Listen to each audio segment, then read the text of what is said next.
Everybody knows about Willard Library, but not many people know about its history. Willard Library is an independently run and operated library in downtown Evansville. It is the oldest public library in the state of Indiana, opening in 1885. While Willard Library is a public library, it is not part of the Evansville-Vanderburgh Public Library Association. To check out library material, you must have a valid Willard Library card. I recently did an interview with Greg Hager, the director of the library, to find out more information on Willard Carpenter. He didn't always make his money in the nicest of ways. He came to Evansville a dry goods merchant in a partnership with his brother. But Willard Carpenter made his money through shady real estate deals and land speculation. And he might have been considered a miser. He was certainly very frugal.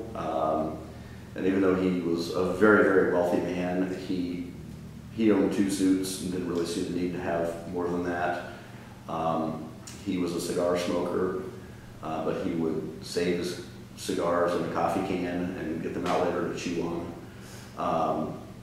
So he was kind of a miser and a hard-edged businessman. And at the same time, he was a staunch abolitionist, and that's fairly publicly known. There's no proof that he was actually a participant in the Underground Railroad, even though that has been suggested by people. But it is true that he was very much an abolitionist, and because he had a house that pretty close to the river, the Underground Railroad rumors kind of persist to this day. But again, nothing in writing, and he was a pillar of the community. And helping slaves escape was illegal. That would have been bad news for him in Evansville. So nothing was written down about those practices. But when he opened this library, he was pretty specific that it was to be a public library. And when he said public, he meant in the truest sense of the word.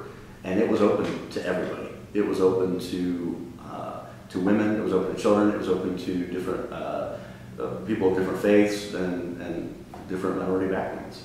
It was literally a public library for everybody. And in 1885, that was almost unheard of. It was like, so he did a really great thing when he founded Willard Library. So even though he was a very hard-edged business person, he definitely had a fondness for people being able to better themselves through education that they can access.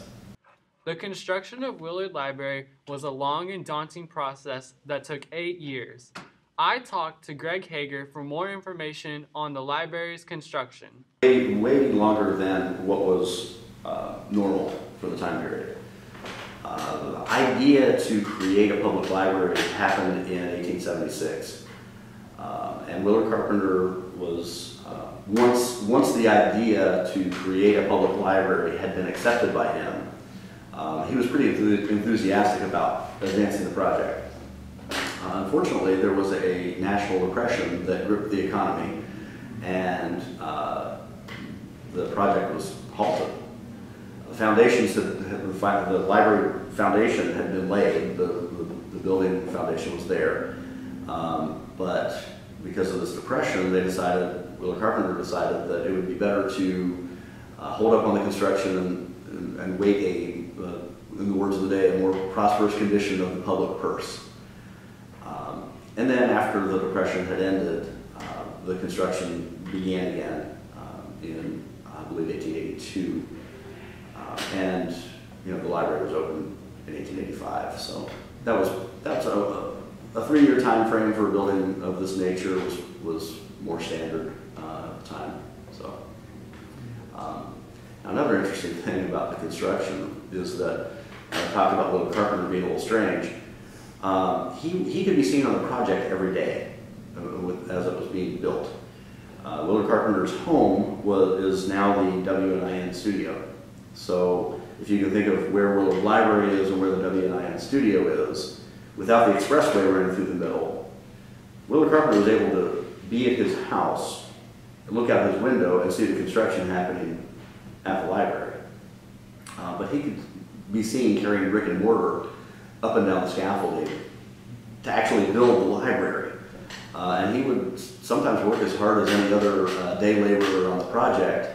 The biggest difference was he was 79 years old. And in 1883, he suffered a massive stroke, probably due to overwork. And he passed away in early November and had never had a chance to see the library actually open to the public. While doing research, I found that Willard Library might have had another purpose. I asked Greg Hager if this was true. No, this building was constructed to be a library. And a lot of people walk into the building and say, wow, was this a house or a home? Or... No, it was never that. It was always intended to be a library. Before the idea for creating a library was floated, Willard Carpenter was pretty bent on creating a college. He wanted to build, he had the site picked out, he was going to build it on Coal Mine Hill, and that's what we know as Wrights Hill. And that was where this college was going to be located. And it turned out he's really, even though he had a lot of money, he just didn't have enough money to adequately fund a college. And you know, given that he wanted to do something good for the community, his friend Colonel Charles Denby suggested to Willard Carpenter that Evansville really could use a public library, that there wasn't one, and Willard kind of kicked that idea around and decided that, you know, that indeed would be what he would do. But yeah, once the construction began, this was always a library. Willard Library is known worldwide as a haunted library. Greg Hager and I talked about when the library was officially deemed haunted. First sighting of the alleged ghost happened in 1937. It was February of 1937, so shortly after the Great Flood of Evansville. And that occurred with the library custodian at the time. And his job was to come in very early in the morning, like 3 a.m., and fire up the coal-fired furnace, get the heat going in the building for the day. And it was he who encountered a figure of a woman standing in front of the furnace that he was coming in to take care of. And he's the first person then to report that not only was there a ghost, that it was a female ghost. I mean, he would describe her as having some kind of gauzy material over her face, some kind of like a veil covering, and he would describe her in Victorian style dress and clothing. He's the only person to ever leave the employment of Willard Library and cite as his reason for doing so always seeing the ghost. He had other encounters with the ghost, and it did not make him feel good.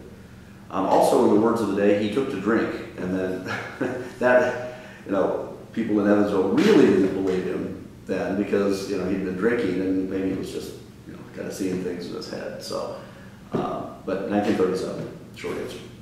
Louise Carpenter is believed to be the ghost that haunts Willard Library. Greg Hager told me about her and if she is really the ghost. It is a fact that Louise Carpenter, Willard Carpenter's daughter, she bore a grudge against the library.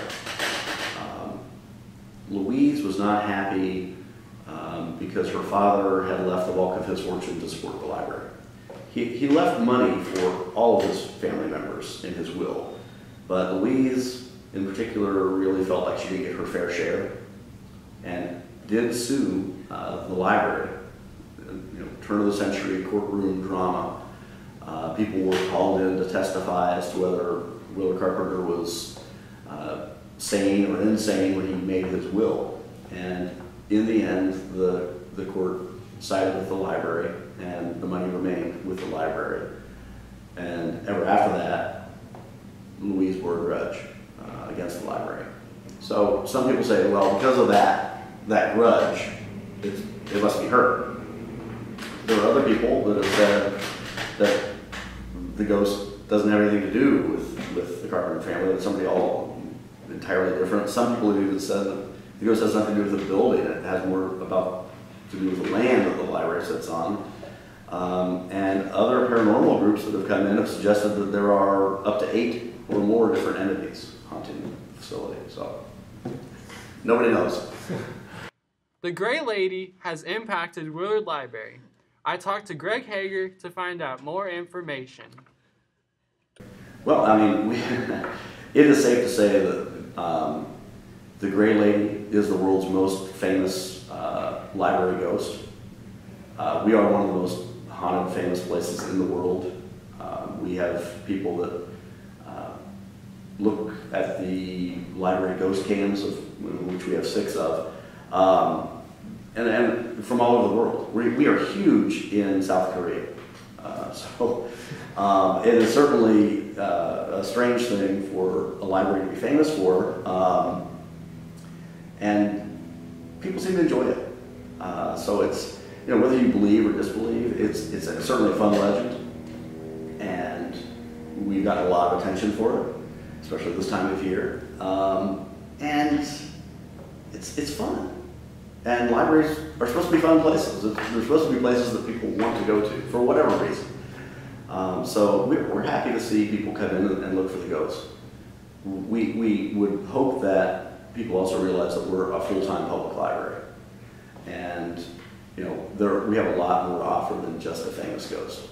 So when they come in for the ghost, we try also to get them to come back and use us as their library. And it's helped a lot. Willard Library is a great place to go for a fun and educational experience. They offer a wide range of books for people of all ages. It is one of the most historic sites in the state of Indiana, and if you're lucky, you might see the Gray Lady. I would like to thank Greg Hager for doing the interview with me to inform me about Willard Library.